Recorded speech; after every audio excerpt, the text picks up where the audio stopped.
বাবা মিষ্টি চুরি করে খেয়ে নিচ্ছে যথাকালী তথা তারা জয় গুরু বামদেব জয় মা তারা। আজকে শ্রাবণ মাসের দ্বিতীয় সোমবার, এইদিকে কিন্তু মা আমার জন্য খাবার রেডি করছে। চলো দেখি কি রেডি করছে। মা ফল টল কাটতে শুরু করে দিয়েছে। এ নাও পেয়ারা, এটা কি কাট? আনারস। আর কি শসা টসা কাটছো? খানিকটা দিয়ে দিয়েছি, ঠাকুরকে দিলাম। ঠাকুরকে দিয়ে দিয়েছো? ঠাকুরকে দিলাম সকালে। আর এটা কি এর ভিতরে? এটা তো মিষ্টি মাখবো। সন্দেশটা কোথায় গেল? ওই যে এগুলো মাখবা? সব মাখবো না।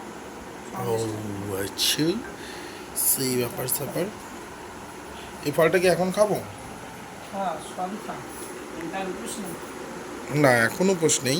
আচ্ছা, কারা কারা আমার মতো শ্রাবণ মাসের সোমবার করেছো আমাকে একটু কমেন্ট সেকশনে জানিও তো।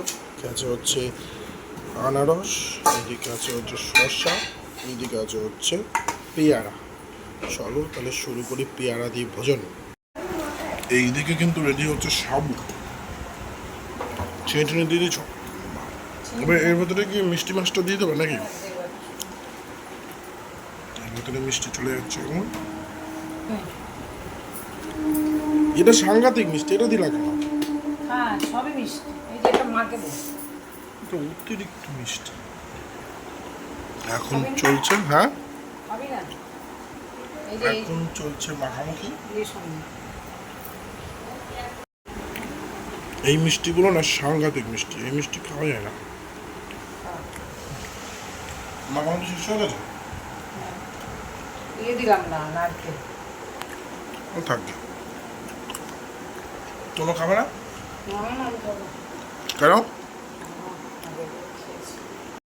চলো এবার শশা খাই। এই হচ্ছে আনারস। খাওয়া যাক।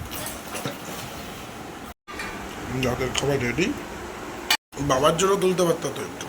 বাবা মিষ্টি চুরি করে খেয়ে নিচ্ছে। ও বয়সটা ছোট করে খেয়ে নিয়েছে? খেয়েছে তো বড্ড, এক ডিব্বা মিষ্টি ছিল। এই এক জিব্বা? হ্যাঁ, দু রকম মিষ্টি, 3 রকম। তাহলে আর কিছু বলার নেই এই অবস্থার পর। বাইরে দেখেছি। এই হচ্ছে আজকে আমার রাতের ডিনার আর কি। সকলে ভালো থেকো, সুস্থ থেকো, বাবা সকলের মঙ্গল করুক, এটাই চাইবো। আর বাবা এদিকে মিষ্টি চুরি করে খেয়ে নিচ্ছে, আর কি বলবো, কিচ্ছু বলার নেই। খেয়ে নেবো।